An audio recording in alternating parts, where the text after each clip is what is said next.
À 5h47 le 19 février 1945, un homme de 23 ans était allongé face contre terre sur du sable volcanique noir, à 40 yards d'une rangée de pieux en bois. Le numéro 473 était peint sur son casque. Il portait 65 livres d'équipement depuis qu'il avait débarqué 90 minutes plus tôt. Le sable sous son corps tremblait, pas à cause des vagues, pas à cause de l'artillerie navale qui avait martelé cette île pendant les 74 jours précédents. Il tremblait parce que directement en dessous de lui, à moins de 20 pieds sous terre, se trouvaient des soldats japonais. Iwo Jima fait 8 miles carrés, une dalle de roches volcaniques et de sable noir dans le Pacifique Nord, à 760 miles de Tokyo. Elle n'avait aucune valeur économique, aucune ressource naturelle, aucune population civile. Ce qu'elle possédait, c'était 2 pistes d'atterrissage opérationnelles et une 3e en construction, suffisamment proche du Japon pour servir de base aux chasseurs d'escorte lors des raids de B-29 sur le continent japonais. Le commandement du Pacifique avait besoin de cette île. Les Japonais le savaient. Le lieutenant-général Tadamichi Kuribayashi le savait aussi. Kuribayashi prit le commandement de la garnison d'Iwo Jima en juin 1944. Il avait 53 ans. Il avait servi comme attaché militaire à Washington dans les années 1930. Il avait étudié la doctrine militaire américaine.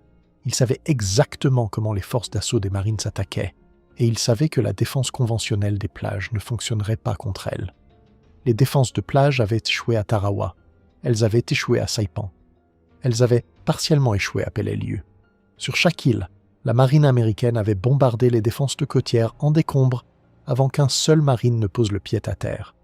Les soldats japonais qui avaient survécu au bombardement mouraient dans les premières minutes du débarquement, exposés sur la plage sans couverture, face à des Marines mieux armés et mieux soutenus. Kuribayashi prit une décision qu'aucun commandant japonais dans le Pacifique n'avait prise auparavant. Il n'allait pas défendre la plage, il allait défendre l'intérieur, depuis les souterrains. En juin 1944, Iwo Jima comptait environ 13 000 soldats japonais. Kuribayashi disposait de 8 mois avant l'arrivée de la flotte américaine.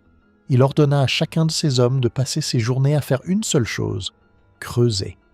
Le sous-sol d'Iwo Jima est constitué de roches volcaniques relativement tendres, travaillables avec des pioches et des foreuses manuelles. À 5 pieds de profondeur, la température baisse. Le gaz sulfurique naturel provenant de l'activité volcanique du mont Suribachi remplit les cavités naturelles. Les ingénieurs militaires japonais déterminèrent que la roche était suffisamment stable pour supporter des tunnels atteignant 12 pieds de large et 8 pieds de haut. Le plan approuvé par Kuribayashi en juillet 1944 n'était pas un réseau de tranchées, c'était une ville souterraine. Le système principal comprenait 11 miles de tunnels interconnectés. Pas 11 miles de tranchées en surface, 11 miles de tunnels excavés entre 9 et 75 pieds de sous terre. Le système comprenait des salles de commandement, des hôpitaux, des dépôts de munitions, des cuisines, des quartiers de sommeil pouvant accueillir jusqu'à 400 hommes par complexe, des systèmes de ventilation, des citernes d'eau et des connexions téléphoniques entre chaque nœud du réseau. Chaque position d'artillerie avait plusieurs entrées. Chaque entrée disposait d'un champ de tir calculé avec précision. Chaque position de mitrailleuse couvrait les approches des autres positions de mitrailleuses. Le système était conçu de sorte que les Américains ne puissent jamais le déborder, jamais le contourner, jamais simplement avancer au-delà. Pour attaquer une seule position, les Marines devraient marcher dans des feux croisés provenant de positions qu'ils ne pourraient pas voir. Le mont Suribachi, le volcan à la pointe sud de l'île, fut transformé en pièce maîtresse du système défensif. Les pentes du volcan contenaient 7 niveaux de galeries interconnectés. Le niveau le plus profond se trouvait à 90 pieds sous le sommet. À travers des meurtrières taillées dans la roche, les mitrailleuses japonaises pouvaient balayer les plages de débarquement dans un arc de 180 degrés. Des canons anti-chars type 47 mm étaient implantés dans des positions qui permettaient de les retirer à l'intérieur de la roche après chaque tir. Ils apparaissaient, tiraient, disparaissaient. La fumée du canet ne trahissait pas leur position. L'éclair de bouche durait des fractions de secondes. Le temps qu'un marine puisse repérer la position et la communiquer par radio, le canon avait déjà été rétracté de 3 mètres dans le tunnel. Le système ne dépendait pas du fait d'empêcher les Américains de débarquer sur l'île. Il dépendait de les tuer après leur arrivée. Le bombardement naval d'Iwo Jima dura 74 jours. La marine américaine tira plus de tonnage contre Iwo Jima que contre toute autre île du Pacifique.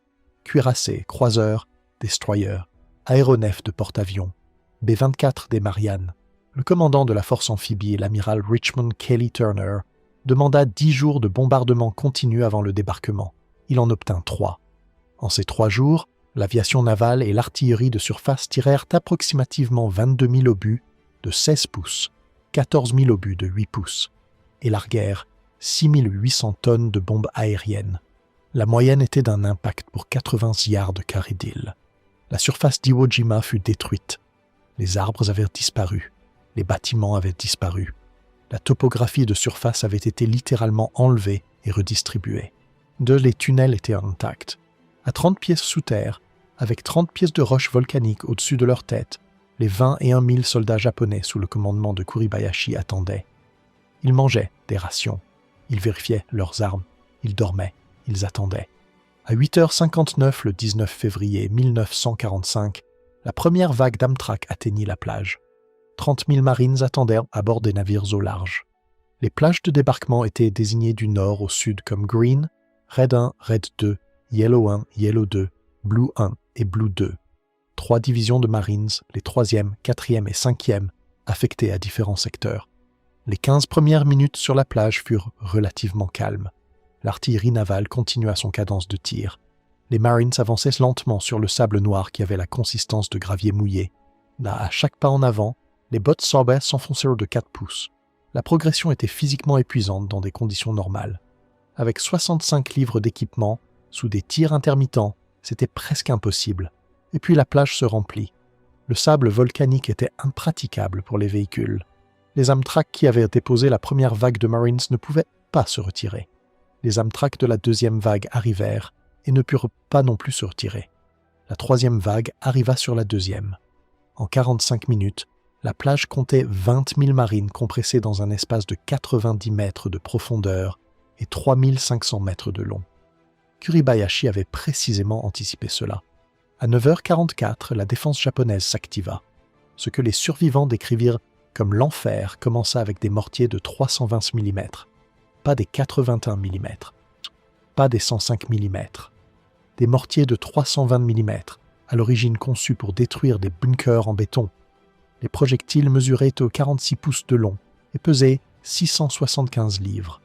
Lorsqu'ils s'abattaient dans le sable, le cratère faisait 30 pieds de large et 10 pieds de profondeur. Lorsqu'ils s'abattaient sur des groupes de Marines entassés sur la plage, les résultats étaient systématiquement meurtriers. Simultanément, les mitrailleuses type 92 sur les pentes de Suribachi ouvrirent le feu. Pas depuis une seule position, depuis 52 positions identifiées par la suite, plus toutes celles qui ne furent jamais trouvées. L'angle de tir depuis les pentes du volcan permettait aux rafales de balayer la plage d'un flanc à l'autre. Les Marines sur le sable n'avaient aucun couvert. Le sable était trop mou pour y construire des positions. Si les corps de leurs camarades tombés devinrent le premier couvert défensif disponible. Dans les 3 premières heures, la 5e division de Marines subit 2400 pertes. Cette statistique ne traduit pas ce que cela signifiait pour un marine de 19 ans, allongé dans le sable noir, incapable d'avancer, incapable de reculer, écoutant les cris des blessés à côté de lui, incapable d'identifier d'où venaient les tirs. La doctrine tactique des Marines pour 1945 était solide pour un combat conventionnel. Identifier les positions ennemies, les neutraliser par le feu, manœuvrer sur le flanc, les détruire avec des explosifs ou des lance-flammes, pour suivre l'avance. Le problème à Iwo Jima était la première étape, identifier les positions ennemies. Et une mitrailleuse type 92 à l'intérieur d'un tunnel japonais tirait à travers une meurtrière taillée à 18 pouces de large et 6 pouces de haut dans la roche solide.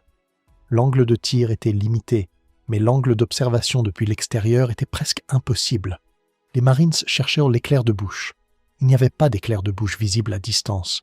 Ils cherchaient la fumée. Il n'y avait pas de fumée notable. Ils cherchaient des silhouettes. Il n'y avait pas de silhouettes. La mitrailleuse était invisible. Le feu, non. Le sergent Harold Agerholm de la 4e division de Marines débarqua sur Yellow Beach 2 ce matin-là. Il décrirait plus tard l'expérience comme être visé par l'île elle-même. On ne pouvait pas les voir. On pouvait voir ce que les balles faisaient. Un homme à 3 pieds à votre droite tombait. Et vous cherchiez la source. Il n'y avait que de la roche, que du sable noir, que des cratères. Les tirs venaient de partout et de nulle part à la fois. La coordination radio entre les Marines à terre et les officiers du contrôle des tirs navals sur les navires fonctionna pendant les premières heures. Les observateurs transmettaient des missions de tir sur des coordonnées de grille. Les canons des cuirassés tiraient. Des obus de 16 pouces s'abattaient. Des cratères de 20 pieds apparaissaient en surface. Et le feu depuis les tunnels continuait sans interruption parce que l'obus s'était abattu en surface et que le tunnel se trouvait 30 pieds plus bas. Les aéronefs d'appui aérien rapprochés opéraient en permanence au-dessus. Des corsaires et des Hellcats en passe de mitraillage contre des positions marquées. Des bombes de 500 livres. Du napalm. Les pilotes voyaient du sable volcanique noir, des cratères, des corps de Marines. Ils voyaient très peu de tirs japonais, parce que les tirs japonais venaient de l'intérieur de la roche. À la tombée de la nuit, le premier jour, les Marines avaient avancé entre 200 et 700 yards depuis la plage, selon le secteur. Le prix avait été de 2400 tués et blessés. Pas un seul tunnel japonais n'avait été détruit. La réponse américaine au système de tunnels de Kuribayashi se développa durant les premiers jours de la bataille, poussée non par la doctrine mais par la nécessité immédiate. C'était la même logique qui avait conduit les équipages de vedettes pétés à démonter des canons d'avion détruits à Henderson Field. La situation n'avait pas de solution dans les manuels. Les hommes sur le terrain trouvèrent les solutions eux-mêmes. La première solution était la plus directe et la plus dangereuse. Un marine avec une charge de démolition s'approchait d'une entrée de tunnel, larguait la charge à l'intérieur et s'écartait avant la détonation. La théorie était solide. La réalité était que le marine devait couvrir les 20 derniers yards jusqu'à l'entrée du tunnel sous des tirs directs provenant d'autres positions spécifiquement conçues pour protéger cette entrée. Pour atteindre une entrée de tunnel, il fallait neutraliser les positions qui la défendaient. Pour neutraliser ces positions, il fallait d'autres positions vous couvrant. Pour que ces positions vous couvrent, elles avaient besoin à leur tour de leur propre couverture. C'était un problème de coordination tactique qui se multipliait avec chaque nouvel élément du système défensif japonais. Et les équipes de destruction de bunkers que les Marines avaient développées lors de batailles antérieures comprenaient 4 ou 5 hommes. Un bazooka pour le tir direct initial, 2 fusiliers pour la neutralisation sur les flancs, un homme aux explosifs, un 5e en sécurité arrière. À Iwo Jima, les mêmes équipes opéraient, mais avec un problème supplémentaire. Les meurtrières des tunnels japonais mesuraient 18 pouces de large. Une grenade ne passerait pas par une ouverture de 18 pouces à moins d'être lancée directement dans l'axe de la meurtrière.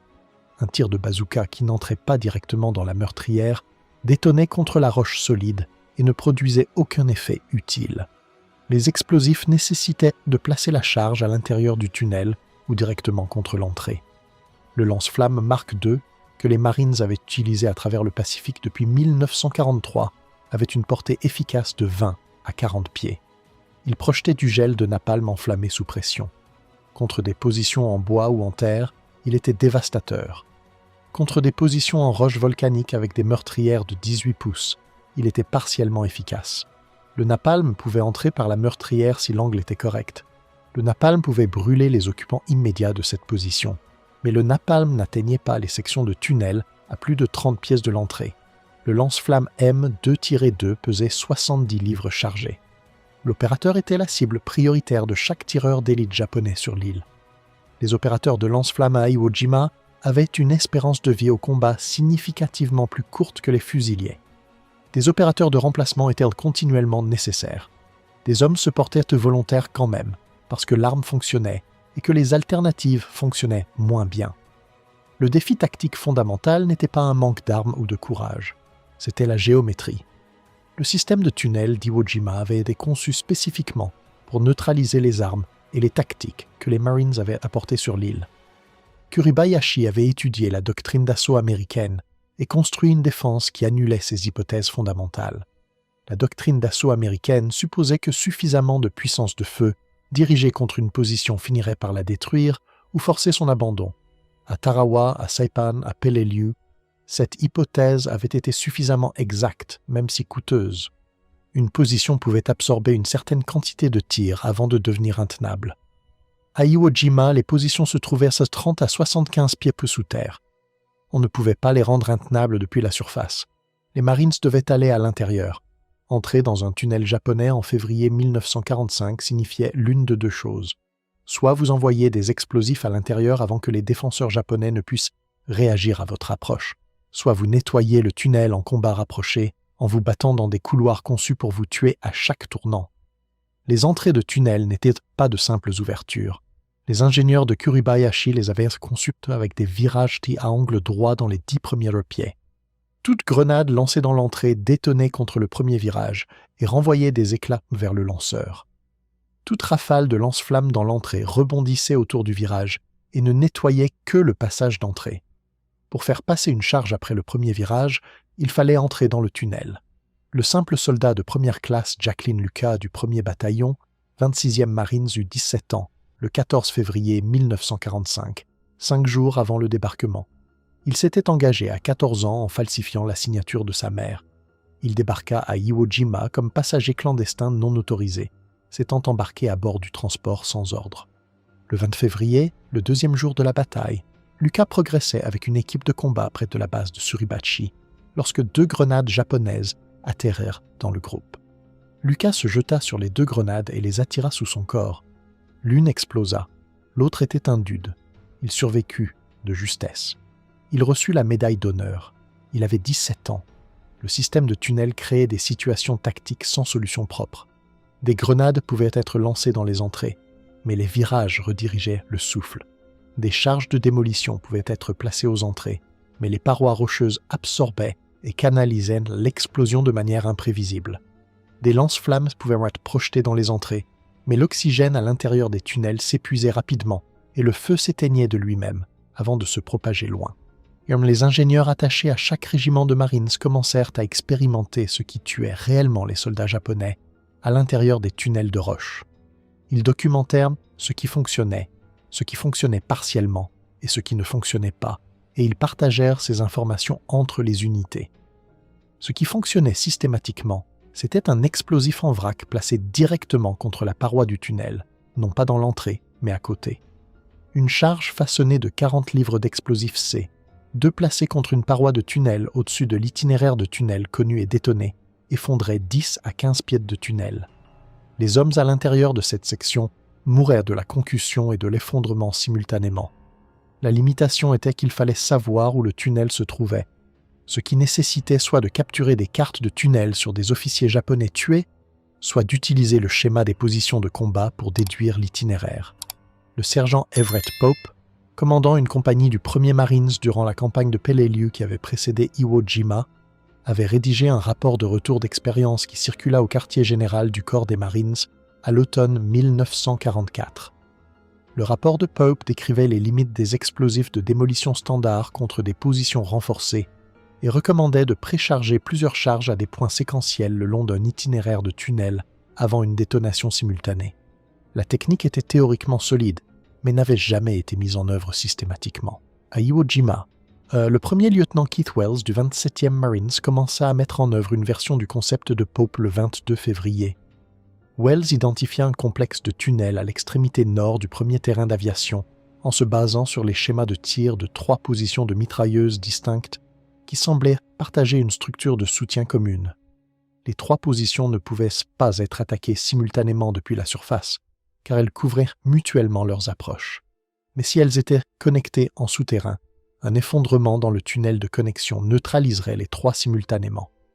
L'équipe de démolition de Wells passa 4 heures le 22 février à placer 120 livres d'explosifs C, 2 en 3 points, qu'ils calculèrent se trouvaient au-dessus de l'itinéraire du tunnel de connexion. Là, les positions étaient espacées de 40 pieds. Chaque charge était munie d'une mèche de 90 secondes. L'équipe plaça les 3 charges en séquence puis recula de 200 yards. Les 3 charges détonèrent dans les 8 secondes les unes des autres. La surface du sol au-dessus de l'itinéraire du tunnel se fissura et s'affaissa de 4 pouces sur une section de 60 pieds. Les 3 positions de mitrailleuses se turent. Elles ne tirèrent plus jamais.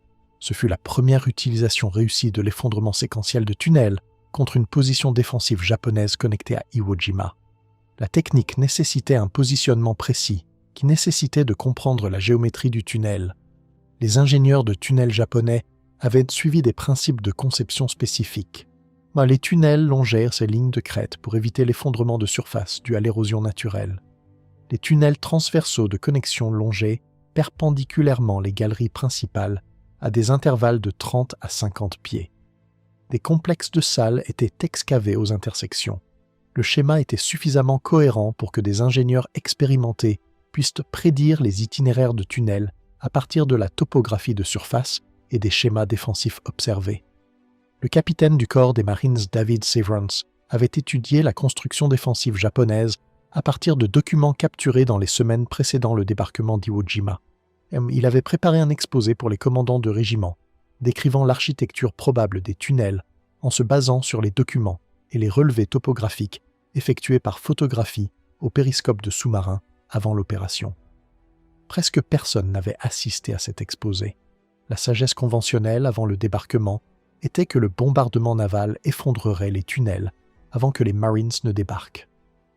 Lorsque le bombardement n'effondra rien, les documents d'exposé de Severance devinrent les documents les plus précieux de l'île. Le 24 février, des copies des diagrammes d'architecture de tunnels de Severance avaient été distribuées à chaque commandant de bataillon à Iwo Jima. Les diagrammes montrèrent les itinéraires de tunnels prédits, les emplacements de salles et les positions de puits de ventilation. Les prédictions étaient exactes à environ 70%. C'était suffisant. Les équipes de démolition commencèrent à cibler systématiquement les intersections. Les intersections étaient là où se trouvaient les salles de tunnels. Les salles de tunnels contenaient les plus grandes concentrations de soldats japonais. Une charge de 60 livres à une intersection prédite effondrait plus de volume de tunnel qu'une charge de 120 livres placée contre une section de tunnel droit. Les puits de ventilation offraient une opportunité différente. Les ingénieurs de Kuribayashi avaient installé une ventilation pour prévenir l'accumulation de dioxyde de carbone dans le système de tunnel. Les puits mesuraient généralement 8 à 12 pouces de diamètre et à dissimuler en surface sous des débris rocheux ou à l'intérieur de fissures naturelles dans la surface volcanique. Ils étaient trop petits pour être utilisés directement par tout système d'armement. Mais ils étaient suffisamment grands pour quelque chose de spécifique, de l'essence. La technique fut découverte accidentellement par un simple soldat de Marines le 21 février, dont le nom n'apparaît pas dans les rapports de retour d'expérience. Le soldat observa une émission depuis un puits de ventilation, un mince courant d'air chaud et sulfurique, et versa le contenu d'un bidon de 5 gallons dans l'ouverture avant de l'enflammer. Le gaz qui détonna à l'intérieur du tunnel tua environ 12 soldats japonais dans la galerie de connexion et effondra une section de paroi de tunnel de 20 pieds. Dans les 48 heures, l'introduction délibérée de carburant dans les puits de ventilation était devenue une procédure standard dans de nombreuses unités. Les bataillons de construction des CB attachés à la force de débarquement avaient apporté de grandes quantités de carburant diesel pour leurs équipements. Une partie de ce carburant fut détournée vers les opérations de destruction de tunnels. Le carburant était versé dans les puits de ventilation identifiés, laissé 20 minutes pour se répandre dans le système de circulation d'air connecté, puis enflammé avec une grenade au phosphore. Les résultats étaient inconsistants. Parfois, l'ignition produisait une détonation qui effondrait des sections de tunnels. Parfois, elle produisait un incendie qui s'éteignait rapidement. Parfois, l'épuisement de l'oxygène éteignait le feu avant qu'il ne se propage. Mais parfois, elle tuait tout le monde dans une section connectée de tunnels, et c'était suffisant pour justifier la poursuite de la technique. Le défi systématique était que le système de tunnels d'Iwo Jima comptait 11 miles de passages connectés. Les Marines détruisirent des tunnels à raison de 200 à 400 pieds-mots par jour grâce à la combinaison d'explosifs, d'introduction de carburant et d'assaut direct. À ce rythme, la neutralisation complète des tunnels prendrait des mois. La bataille devait se terminer avant que la garnison de l'île ne soit ravitaillée ou renforcée. Kuribayashi avait anticipé une défense prolongée. Ses ordres à la garnison, distribués par écrit avant la bataille et récupérés sur plusieurs officiers tués lors des combats, indiquaient que chaque soldat devait tuer 10 Américains avant de mourir. Les ordres n'étaient pas de la rhétorique. C'étaient des instructions opérationnelles avec un objectif tactique précis. Si chaque soldat japonais à Iwo Jima infligeait 10 pertes avant d'être tué, les pertes américaines seraient catastrophiquement élevées. Les mathématiques derrière l'ordre de Kuribayashi étaient presque précises. 21 000 soldats japonais, 10 tués chacun, 210 000 pertes américaines. La force d'assaut américaine comptait environ 70 000 Marines. L'ordre demandait un ratio de pertes qui aurait détruit 3 divisions complètes de Marines et rendu politiquement impossible la poursuite des opérations dans le Pacifique aux États-Unis. Le système de tunnels était le mécanisme pour atteindre ce ratio. des hommes combattant à découvert face à la supériorité de la puissance de feu et de l'appui aérien américain, on ne saurait tout détruire rapidement.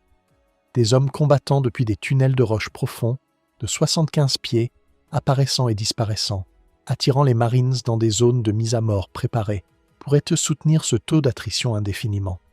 Les Marines le savaient, la solution était de rendre les tunnels intenables sans y entrer. Le 23 février, 4 jours après le début de la bataille, une patrouille de Marines de la Easy Company, 2e bataillon, 28e Marines atteignit le sommet du mont Suribachi. Le sergent Michael Strank, le caporal Harlon Block, le simple soldat de première classe Franklin Sousley, le simple soldat de première classe René Gagnon, le simple soldat de première classe Ira Hayes et l'infirmier de la marine John Bradley hissèrent un drapeau sur un tuyau qu'ils trouvèrent près du sommet. Quelques heures plus tard, un deuxième drapeau, plus grand, fut hissé pour les photographes couvrant l'opération. Le photographe de l'Associated Press, Joe Rosenthal, photographia ce deuxième lever de drapeau. L'image parut dans les journaux à travers les États-Unis dans les 18 heures. Le secrétaire à la marine James Forrestal, regardant le drapeau se lever depuis un navire au large, se tourna vers le général des Marines Orland Smith et dit que le lever de ce drapeau signifiait un corps des Marines pour les 500 prochaines années. À Iwo Jima même, le drapeau signifiait quelque chose de plus immédiat. Suribachi était pris.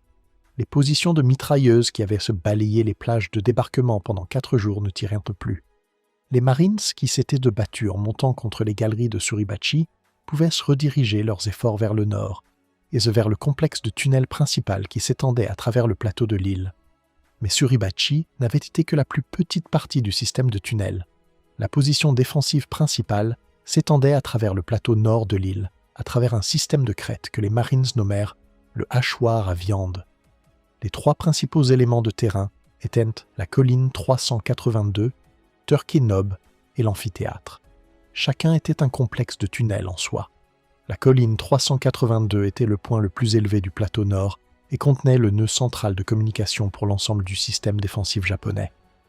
Turkey Knob abritait un blockhouse en béton armé construit dans la roche qui servait de centre d'observation et de contrôle de l'artillerie. L'amphithéâtre était une formation naturelle en cuvette entourée sur 3 côtés par des crêtes, avec des positions de tir japonaises couvrant chaque approche vers son intérieur. La 4e division de Marines passa 10 jours à attaquer ces 3 positions. Ils les nommèrent collectivement le hachoir à viande, pour une raison qui n'avait pas besoin d'explication. La colline 382 changea de main 7 fois en 6 jours. Les Marines atteindrent le sommet, établiraient une position et découvriraient que les Japonais pouvaient émerger des entrées de tunnels derrière eux, en dessous de la ligne de crête, après que les Marines soient passés. Une position qui semblait sûre devenait intenable lorsque des hommes se matérialisèrent du sol à votre arrière. Le problème n'était pas que les tunnels étaient indétectables. Fin février, les ingénieurs des Marines avaient développé des méthodes fiables pour identifier les itinéraires de tunnels et les emplacements de meurtrières. Le problème était que le système était trop vaste et trop profond pour les armes et le personnel disponible, afin de le neutraliser systématiquement, avant que l'attrition qu'il était conçu à produire ne prenne effet. Le 1er mars 1945, la 5e division de Marines rapporta qu'en une seule journée de combat, le long d'un front de 400 yards, elle avait subi 300 pertes et avancé en moyenne de 40 yards. Les chiffres étaient éloquents. 300 pertes pour 40 yards. Le complexe du hachoir à viande s'étendait sur 1800 yards. À ce rythme, la destruction complète du système de tunnel nord coûterait à la division 13 500 pertes avant d'atteindre la côte nord de l'île. La division avait débarqué avec 13 586 hommes. La réponse vint d'une combinaison inattendue d'ingénierie et de chimie qu'aucun manuel d'armement n'avait anticipé. Le sergent-chef Henry Basilone, qui avait reçu la médaille d'honneur pour ses actions à Guadalcanal et était retourné au combat contre l'avis de tous ceux qui connaissaient ses probabilités de survie, avait été tué le 19 février, le premier jour du débarquement. Il avait 28 ans. Avant sa mort, Basilone avait dit à tous ceux qui voulaient l'entendre que cette île était différente de Guadalcanal.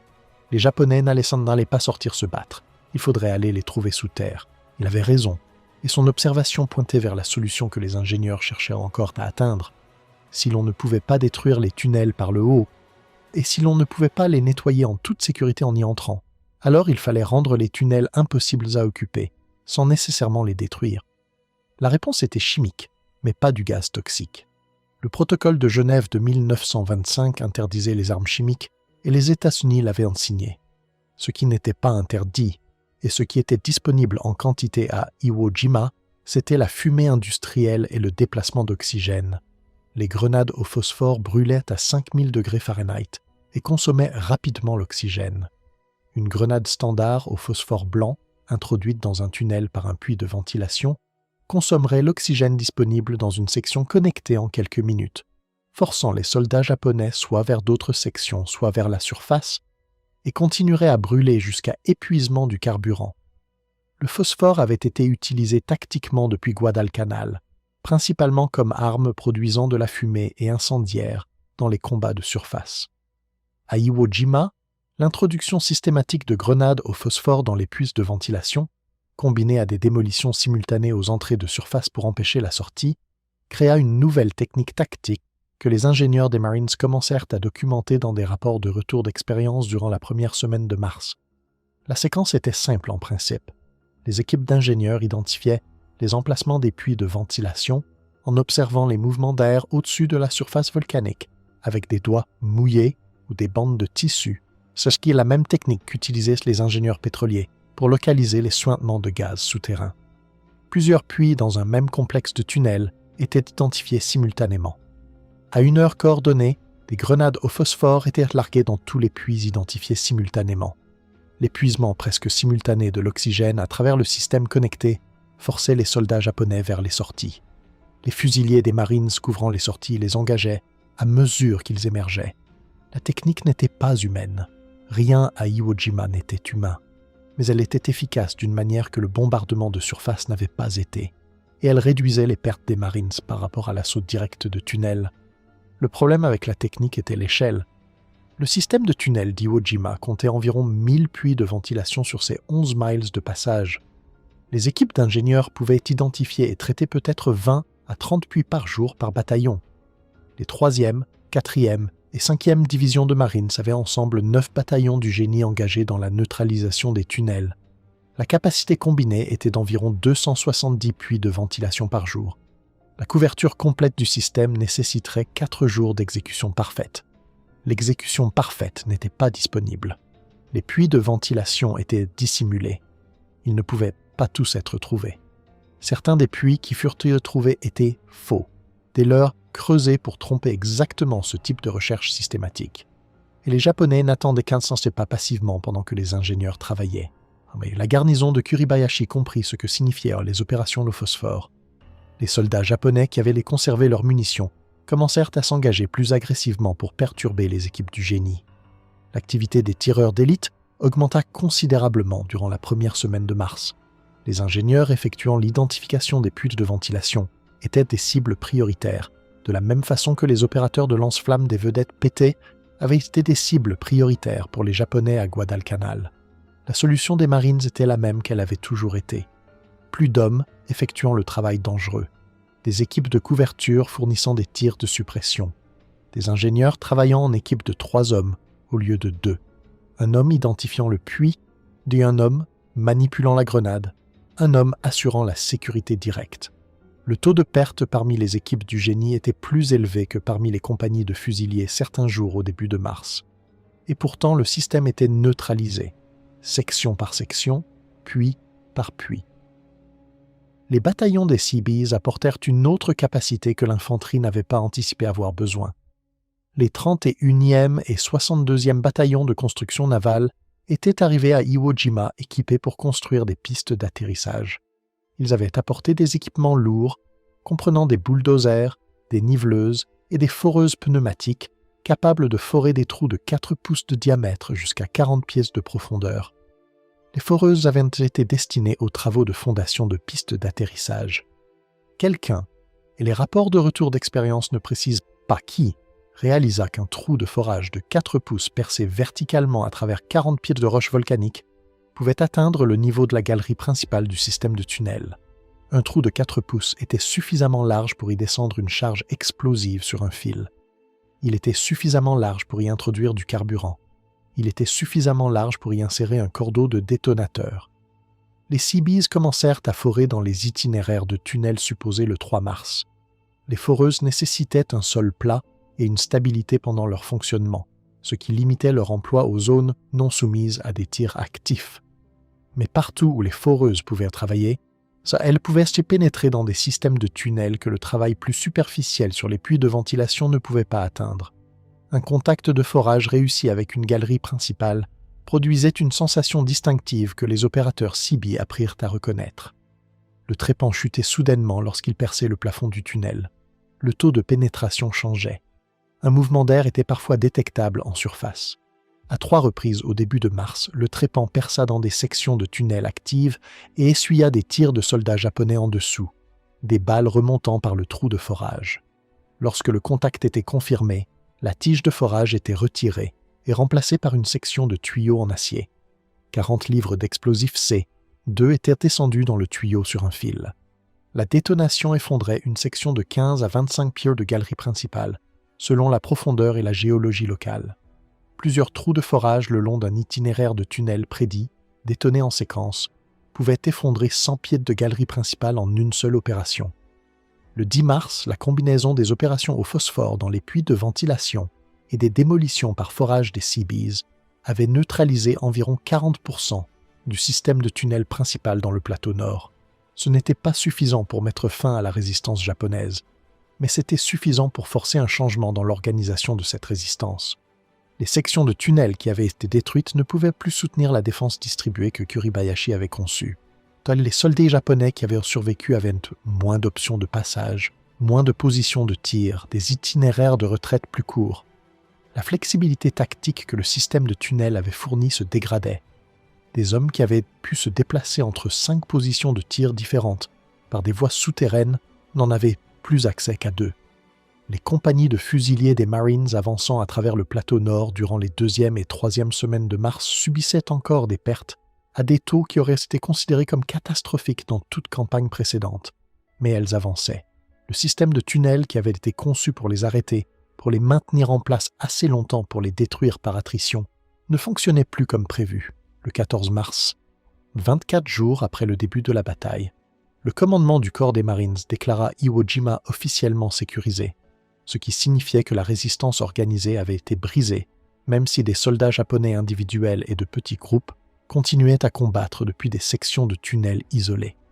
La déclaration était tactiquement exacte, dans le sens où le système défensif connecté n'existait plus en tant qu'ensemble intégré. Elle était opérationnellement inexacte dans le sens où 3000 soldats japonais étaient encore vivants et armés dans des sections de tunnels à travers l'île et continueraient à combattre pendant des semaines. La dernière résistance japonaise organisée fut éliminée le 26 mars, 35 jours après le débarquement. Les derniers soldats japonais sur l'île, un petit groupe qui s'était caché dans une section de tunnel scellée avec suffisamment de nourriture et d'eau pour survivre pendant des mois, se rendirent en janvier 1949, près de 4 ans après la fin de la bataille. Ils n'avaient reçu aucune nouvelle fiable de la capitulation du Japon en août 1945 et avaient suivi leurs ordres de résister jusqu'à être relevés. Des 21 000 soldats japonais qui défendirent Iwo Jima, 216 furent capturés vivants. Les autres moururent dans le système de tunnels ou en surface lors de leur contre-attaque finale. Kuribayashi lui-même mourut le 23 mars. Son corps ne fut jamais formellement identifié, bien qu'un site funéraire ait été localisé près de son dernier poste de commandement. Il avait refusé l'évacuation qui lui avait été proposée par sous-marin fin février, choisissant de rester avec sa garnison. Le coût américain fut de 6 821, Marines et marins tués et 19 217 blessés. Ce fut la seule bataille de la guerre du Pacifique où les pertes américaines dépassèrent les pertes japonaises. Le bombardement naval, qui était censé éliminer le besoin de ces pertes, avait détruit la surface de l'île et laissé les tunnels intacts. L'amiral Chester Nimitz, commandant en chef de la flotte du Pacifique, résuma la bataille en une phrase qui a été citée si fréquemment qu'elle a perdu une partie de son sens. Ce que Nimitz observa, c'est qu'à Iwo Jima, la valeur peu commune était une vertu commune. Le langage formel obscurcit ce qu'il décrivait. Il décrivait 36 jours de Marines entrant dans des tunnels de roches volcaniques pour tuer ou être tués, une section de tunnels à la fois, avec des armes qui étaient improvisées, insuffisantes et souvent expérimentales, parce que c'était la seule chose qui fonctionnait. Les 3 médailles d'honneur décernées à des Marines le jour seul du lever du drapeau, le 23 février, donnent une certaine mesure de ce que la phrase signifiait opérationnellement. Les critères de la médaille d'honneur exigent des actes de bravoure manifestes au-delà et en dehors du devoir. À Iwo Jima, 27 médailles d'honneur furent décernées pour des actions pendant la bataille. C'est plus de médailles d'honneur que celles décernées aux forces américaines dans toute autre bataille de l'histoire de la nation. Un récipiendaire sur 5 mourut en les gagnant. Les techniques de neutralisation de tunnels développées à Iwo Jima ne figuraient dans aucun document de planification d'avant-bataille. Le ciblage des puits de ventilation, le placement séquentiel de charges, le long d'itinéraires de tunnels prédits, les démolitions par forage des Seabees, les opérations combinées au phosphore et de blocage. Aucune de ces techniques ne figurait dans la doctrine d'assaut du corps des Marines sur laquelle les unités s'étaient entraînées avant le débarquement. Elles furent inventées sous le feu, testées sur le terrain, communiquées entre unités par des officiers qui reconnaissaient que ce qui fonctionnait dans le secteur d'un bataillon pouvait sauver des vies dans le suivant. Les ingénieurs qui développèrent ces techniques ne furent-ils pas crédités dans les histoires officielles. Les opérateurs Seabees qui forèrent à travers 40 pieds de roches volcaniques dans des complexes de tunnels actifs sous les tirs de tireurs d'élite ne reçurent aucune reconnaissance spécifique. Les sergents et officiers subalternes qui découvrirent l'identification des puits de ventilation et les opérations systématiques au phosphore ne figurent pas dans les récits standards de la bataille. Mais ces techniques, développées entre le 19 février et le 14 mars 1945 sur un morceau de roche volcanique dans le Pacifique Nord, devinrent la doctrine fondatrice pour la neutralisation de positions défensives souterraines que les forces américaines emportèrent dans chaque conflit ultérieur. Le premier adjudant Victor Magakian du 28e Marines consacra sa carrière d'après-guerre à rédiger des manuels techniques pour l'école du génie du corps des Marines à Caen-le-Jeune. Les manuels couvraient les techniques de démolition contre des positions de campagne renforcées. Weiss, le chapitre 7 de l'édition 1948, décrivait les procédures de neutralisation de tunnels développées à partir des rapports de retour d'expérience d'Iwo Jima. Le manuel listait l'identification des puits de ventilation comme la principale tâche de reconnaissance avant d'engager des ressources de démolition sur un complexe de tunnels.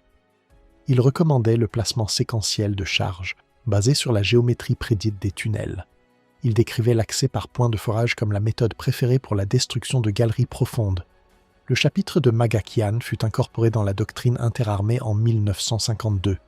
Il fut utilisé en Corée. Il fut mis à jour et utilisé au Vietnam, où les techniques d'abord improvisées dans les 2 premières semaines de mars 1945 par des ingénieurs qui n'avaient aucune doctrine pour les guider, sont encore reconnaissables dans les manuels militaires américains actuels sur les opérations souterraines. Le corps des Marines qui débarqua à Iwo Jima portait une doctrine développée pour un autre type de guerre. Des défenses de plage, des positions de surface préparées, des fortifications conventionnelles vulnérables aux tirs conventionnels. Ils trouvèrent quelque chose pour lequel leur doctrine n'avait pas de réponse, un système défensif qui descendait sous terre pour défier la puissance de feu américaine. Et ils construisirent la réponse à partir de zéro tout en combattant. Le caporal, dont le numéro était 473, allongé dans le sable noir le matin du 19 février en sentant le sol trembler sous lui, ne savait pas qu'il vivait les premières heures d'une bataille de 36 jours qui exigerait de son corps d'inventer une nouvelle forme de guerre pour y survivre. Il savait que le sol tremblait. Il savait que les tirs venaient d'un endroit qu'il ne pouvait pas voir. Il se leva et avança quand même.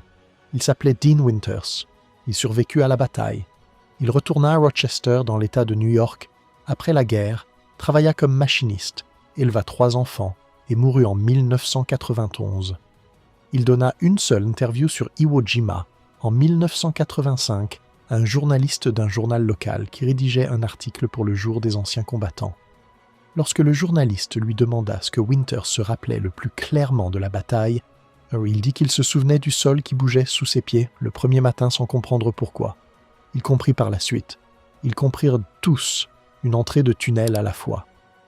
Si cette histoire vous a touché comme elle nous a touchés, faites une chose maintenant. Si cette histoire vous a touché, aimez et abonnez-vous.